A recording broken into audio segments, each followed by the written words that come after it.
Today I'll be reviewing the new Ford Bronco. In my opinion, this is one of the best looking, most fun, and coolest new cars for sale today. Before we jump into the review, I'd like to give a special thanks to my good friends Eric and Sydney for letting me borrow their awesome Ford Bronco. I think they did a phenomenal job speccing this vehicle. A little bit about their specific car. This is a 4-door, hardtop, Outer Banks edition Bronco. They finished it with the cactus gray exterior, which I think just looks phenomenal. And importantly, one of my favorite features about the new Bronco is the Sasquatch off-road wheel and tire package. This just totally changes the look of the vehicle, gives it a super beefy, off-road, menacing looking stance, and just completes the whole vehicle. All right, so here are my top 5 favorite aspects of the new Ford Bronco. First and foremost, how do you not love this design? I think they did an absolute phenomenal job with the exterior of this vehicle. The front end is absolutely menacing looking. It's wide. They've got cool use of LED lighting and amber lighting on the sides. They've got a proper off-road bumper setup. They've got plenty of clearance. And then of course you pair that with things like the Sasquatch package, just a super beefy wheel and tire setup on this vehicle. I think it just gives it phenomenal road presence and looks really cool. The second thing I really like about the new Ford Bronco is just all of the awesome exterior color choices. Again, this vehicle happens to be finished in the cactus gray exterior, but they've got a really cool green. I believe it's called Eruption Green. They've got Area 51, which is a neat blue color. They've got Avalanche Gray. They've got a couple different good red options. Of course, the traditional black and whites, but it just really gives it a really fun aspect of picking out your new Bronco because there's just a really wide array of cool colors to choose from. Of course, one of the coolest things about owning a Ford Bronco is the ability to have a convertible. So again, in this case, this is a hard top spec vehicle. So with 4 easy clicks, you can easily grab the 2 pieces on the front. They're pretty light, maybe 15 pounds or so. You can easily store those. Another aspect I like about the Ford Bronco is just the off-road capability. This truck is not just looks. This vehicle is extraordinarily capable off-road, and I was lucky enough to spend a couple of days in Arizona off-roading with my brothers last year, and I must admit I was truly shocked by how capable this was.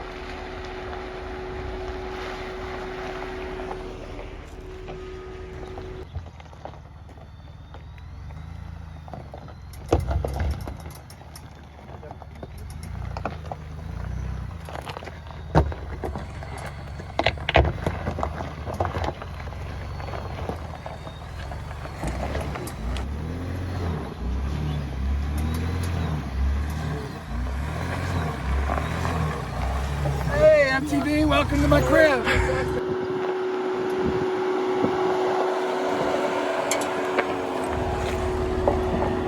Too easy.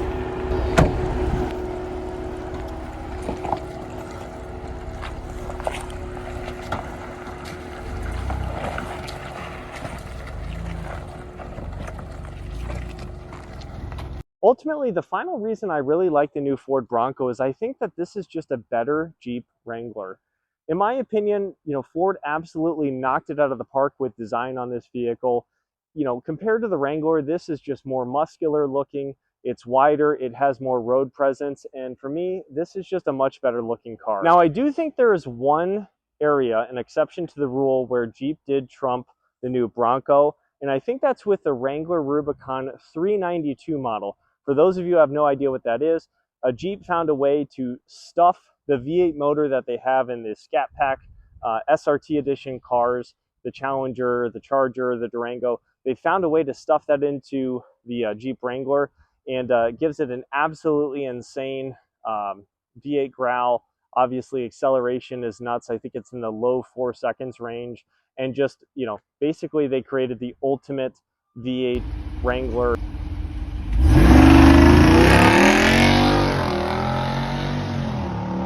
All right, so overall, the new Ford Bronco interior, very nice place to be. First and foremost, you've got a nice steering wheel that feels good in the hands. You've got upscale feeling steering wheel controls. These all work well and they're easy to use. I really like the shifter control knob in this vehicle. It feels great in the hands. Got some nice Easter eggs throughout the interior, like patriotic USA flags, where the vehicle was produced. Obviously, Ford is very proud this is produced in Michigan. And then you can see that there's some nice touches with the drive mode system here. You see you can push to toggle back and forth between 2 high, 4 low, 4 auto, and 4 high.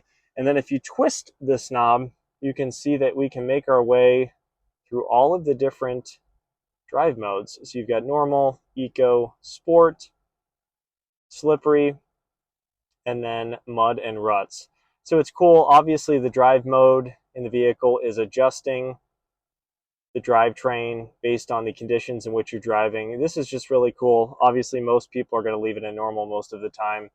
And then if we take a look at the dashboard here, you can see it's a mostly digital display setup. You do have some analog gauges on the left-hand side, which look a little dated for the times, but they work well.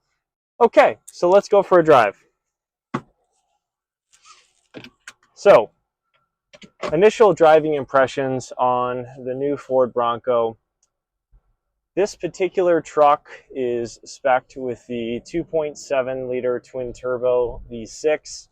In my opinion, it is a no-brainer to upgrade to the larger of the two engine options on the Ford Bronco, both for just day-to-day enjoyment, resale value,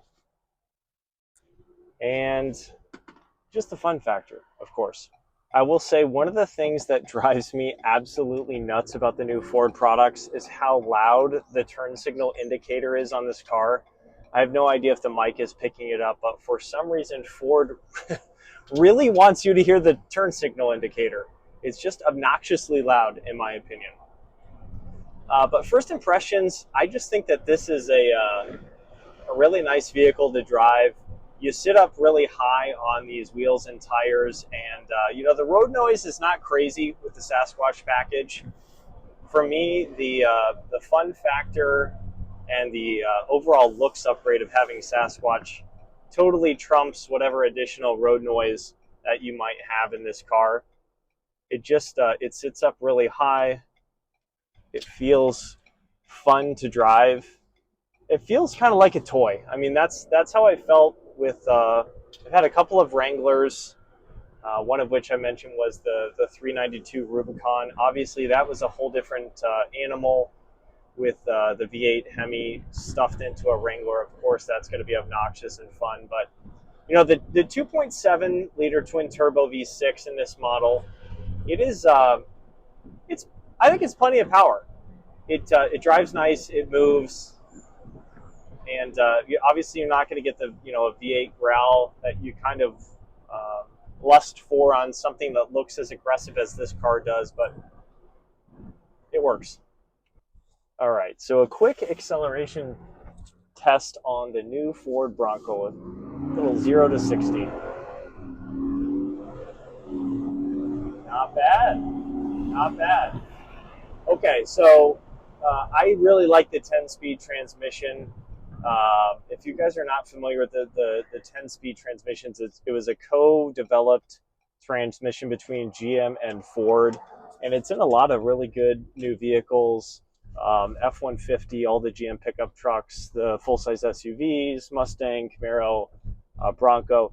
Really good powertrain. I'm a big fan. In this car, yeah, the shifts feel snappy, they feel quick. Okay, so some of the things that I do not like about the new Ford Bronco, first and foremost on my list, and this is a huge pet peeve of mine. There is no rear HVAC vents and controls. I have no idea in the modern day how that exists, especially because this is a perfectly capable family car, and with kids in the back, to me, to not have any HVAC vents is a legitimate safety issue. Don't understand it. Don't know how that was missed. Hope to see that rectified on future variants, because that is a reason that I would strongly consider not buying this car with young children, as an example. The second thing, the lack of the V8 option. From everything I've read, the Ford Bronco Raptor is awesome to drive, super capable. I just don't understand why they didn't go with a V8 option. I think for as insanely aggressive as the Raptor trim looks on Bronco, to not put a loud, screaming V8 is just un-Ford-like to me. I don't get that. So hopefully that the V8 is something that we'll see in a future variant to compete with the likes of the Rubicon 392 option on the Wrangler. The third thing, and please trust me on this, just trust me, do not get the bass stereo. If you have any appreciation for sound and audio and you plan to keep this car for more than 24 hours, do not buy the bass stereo. I don't know what it costs to go to the upgraded stereo. It doesn't matter. Spend the extra money. The bass stereo has no bass. It has no mid. It has no treble. You will regret it if you have any appreciation for good sound. The fourth thing is, road noise. Obviously, for some people that will be bothersome. This is a car that I highly encourage you to test drive in advance of purchasing. If you're not used to an off-road vehicle like a Wrangler, that's just something that you'll have to get used to. And I think the last thing is, in our case, we take a ton of road trips across various Midwest states. And this car is, while it's acceptable and can definitely be taken on a road trip, I wouldn't describe it as a comfortable road trip worthy car. Obviously, if that's the priority, then there are certainly better options out there. But ultimately, that was one of the main reasons that we sold our four-door Wild Track that we had for about six or 7 months, something like that, is because it became our road trip vehicle, and kind of like a race car that can't be turned down. It was just too loud for a 6, 7, 8 hour drive, and it's just tiring, especially with kids, for it to be so loud in the interior. It's just certainly, if that's something that you do often, again, I would encourage you to drive this car on the interstate and the highway before making a purchase. I also just like that there's a ton of customization on the Bronco models. You can go 2-door, 4-door, hard top, soft top. You can go high performance variant with Raptor.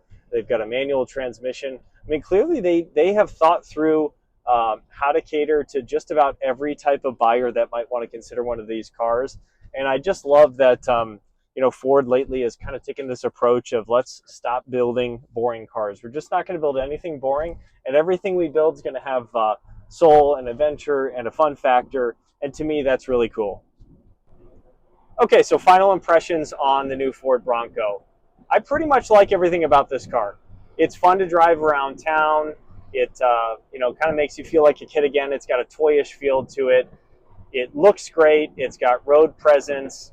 I think the draw for me of this car is that it is year-round fun. There's a pretty short list of cars that are fun year-round, and I think this car, the ability to, drive quite well through bad weather, but then in the summer and springtime, be able to throw the roof off for a beautiful sunny day like we have today. I mean, what an awesome vehicle to check a lot of boxes for someone. I just look at this and I say, this is a car that's versatile, it's functional, you can easily make it happen with a family. Plenty of room for 4 adults in here, car seats, the cargo areas, plenty big for strollers, grocery shopping, road trips, that sort of thing. My hope is that, whenever there's a refreshed Ford Bronco, which I would expect would come in, I don't know, maybe a year or two, something like that, that they'll knock down some of these smaller gripes that I have with the car. Again, the rear HVAC needs to be addressed. The bass stereo really needs to go away. There needs to be a better bass stereo option. And again, obviously they can work on a little refinement on the road noise and stuff like that. But ultimately, for Ford's first take at a Wrangler fighter, job well done. And Ford, you won this one. You won this match. The Wrangler, which has been undefeated for I don't know how many decades, has officially been dethroned by the new Ford Bronco. So thanks again for tuning in to the review of the new Ford Bronco. I appreciate you watching, and we'll see you on the next one. Have a good one.